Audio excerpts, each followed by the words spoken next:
আমি ফয়সাল আহমেদ, প্রভাষক, বাংলা বিভাগ, জামালপুর কলেজ, কালীগঞ্জ, গাজীপুর। পূর্বের একটা ক্লাসে সমাস নিয়ে কথা বলেছিলাম। তখন কথা ছিল যে সমাস নিয়ে আরও কতগুলি কথা হবে, ক্লাস হবে। তাই এজন্য যারা উচ্চ মাধ্যমিক পরীক্ষার্থীদের জন্য আজকে স্পেশাল একটি ক্লাস। আর পরীক্ষা আসতে পারে এরকম কতিপয় গুরুত্বপূর্ণ সমাস নিয়ে কথা বলবো। তার আগে আমি সমাস কাকে বলে একটু বলতে চাই। সমাস মানে সংখ্যের মিলন, একাধিক পদে এক পদে পরিণত হওয়ার নাম সমাস। অথবা অর্থ সম্পর্ক আছে এরকম একাধিক পদের এক পদে পরিণত হওয়ার সমাস। অথবা আরেকটু সুন্দরভাবে গুছিয়ে বললে পরস্পর অর্থ সংগতি বিশিষ্ট দুই বা ততোধিক পদের এক পদে পরিণত হওয়াকে সমাস বলে। সমাস প্রধানত 6 প্রকার: দ্বন্দ্ব সমাস, দীর্ঘ সমাস, অব্যয়ভাব, তৎপুরুষ, কর্মদ্বারয়, উপভোগী সমাস। এই 6 প্রকার সমাস যখন আমরা আলোচনা করব, 6 প্রকার সমাস পড়াশোনা করার সময় আমাদেরকে 6 প্রকার সম্পর্কে আগে পূর্বে কথা বলেছি, ধারণা ছিল। এবং সমাস পড়তে গেলে আমাদের কী কী দরকার হবে, সমাস কেন প্রয়োজন, সমাস বাক্যকে সংক্ষিপ্ত করে, শব্দকে শ্রুতিমধুর করে, ভাষাকে সহজ সরল করে, এগুলো হলো সমাসের প্রয়োজনীয়তা। এখন পরীক্ষা আসতে পারে এরকম কতিপয় গুরুত্বপূর্ণ সমাস নিয়ে আমরা কথা বলবো। প্রদত্ত শব্দ, ব্যাস বাক্য, সমাসের নাম। প্রভাকর, প্রভাকর, প্রভা করে যে, প্রভা করে যে।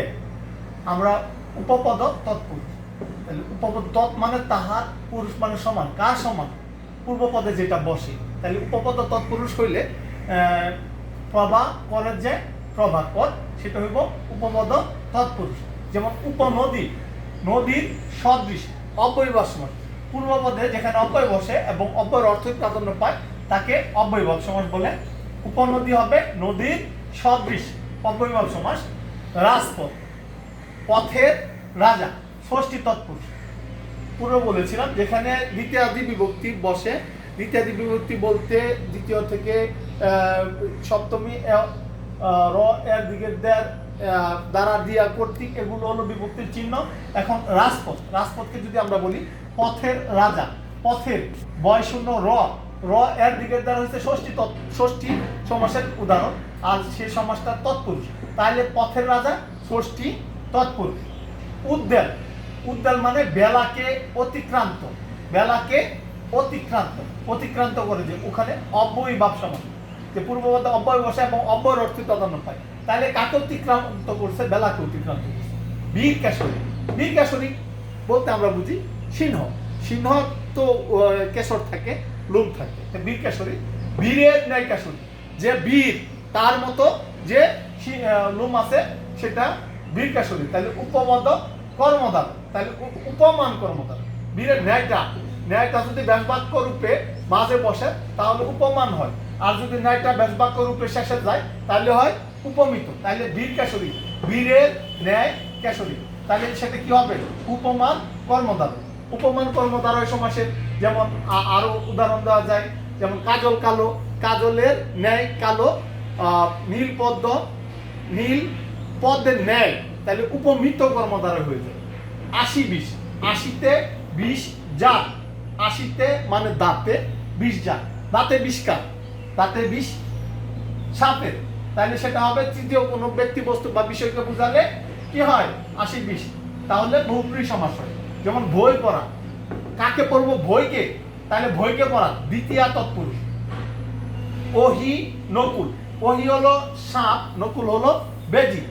ওহি উ নকুল, এখানে ওহি নকুল বিরুদ্ধার্থক দ্বন্দ্ব, একে অপরের সাথে চির শত্রুতা, তাহলে সেটা হবে দ্বন্দ্ব সমাস। এরকম ভাবে আরো কতিপয় গুরুত্বপূর্ণ সমাস নিয়ে আমাদের কথা বলতে হবে। যতই সামনে যাব আমরা পরীক্ষার প্রস্তুতি গ্রহণ করব, এবং বিশেষ করে 2018, 2016, 2016 এবং ঢাকা বোর্ডে যে প্রশ্নগুলো 2019-এ 2017-এর প্রশ্ন 19-এ আসেনি সেগুলো, এবং বিভিন্ন বোর্ডে কতিপয় গুরুত্বপূর্ণ সমাস পড়াতে গেলে যেগুলি দরকার হয়, যেমন আমরা যদি দম্পতি দ্বন্দ্ব সমাস থেকে পড়াই তাহলে দম উ পতি দম্পতি। যেমন আমরা যদি দ্বিগু সমাস থেকে পড়াই তাহলে সপ্তাহ, সপ্ত অহের সমাহার, সপ্তাহ দ্বিগু সমাস। যদি সে তার পড়ায়, সে তারের সমাহার, সে তার। যেমন শতবার্ষিকী, শতবার্ষিকী সমাহার। ঠিক তেমনইভাবে আমরা যদি অব্যয়ভাব সমাসে যাই তাইলে এখানে উপজেলা জেলার সদৃশ, উপবন বনের সদৃশ। আমরা যদি এই তৎপুরুষ সমাসে যাই, এখানে রাজপথ পথের রাজা দেওয়া হয়েছে। ঠিক তেমনইভাবে ঋণ মুক্ত, ঋণ হতে মুক্ত, ঘি বাজা, ঘি দ্বারা বাজা, মধু মাখা, মধু দিয়ে মাখা।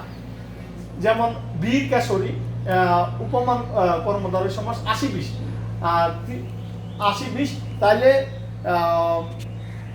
১০ আনন্দ যা, ১০ আনন্দ কার? রাবণের। ৮০-তে ২০ যা, ৮০-২০, ৮০-২০ কে? নীলকণ্ঠ যান, নীলকণ্ঠ শিব মহাদেব। এরকম ভাবে তৎপুরুষ, দ্বিতীয় তৎপুরুষ, বইকে পড়া, বই পড়া, দুঃখকে প্রাপ্ত, দুঃখপ্রাপ্ত, বাধাকে প্রাপ্ত, বাধাপ্রাপ্ত। তেমনইভাবে অহিনকুল যেটা পড়াইছি, অহিনকুলের মতো, যেমন কাপড় চুপড়, কাপড় চুপড়, হাত পা, হাত উপা। যেমন মায়ে উজিয়ে, মায়ে উজিয়ে, হাতে উ কলমে, হাতে উ কলমে। এটা আবার অলুক দ্বন্দ্ব, যেখানে বিভক্তি রূপ পায় না, সেটা হলো অলুক দ্বন্দ্ব। আশা করছি প্রিয় শিক্ষার্থীরা তোমরা বাসায় এগুলো প্র্যাকটিস করবে এবং পরবর্তী ক্লাসে আমরা সমার্থক শব্দ নিয়ে কথা বলবো এবং পারিভাষিক শব্দ নিয়ে কথা বলবো, শুদ্ধ উচ্চারণ, শুদ্ধ বানান নিয়ে কথা বলবো এবং আমরা শর্ট SMS, ইমেল বার্তা, জীবন আবেদনপত্র, মানপত্র এসব নিয়ে কথা বলবো এবং একটা সময় এসে দেখা যাবে আমাদের সিলেবাস সম্পূর্ণ হয়ে গেছে। ধন্যবাদ। আশা করছি তোমরা ভালো আছো, ভালো থাকবে। আল্লাহ হাফেজ।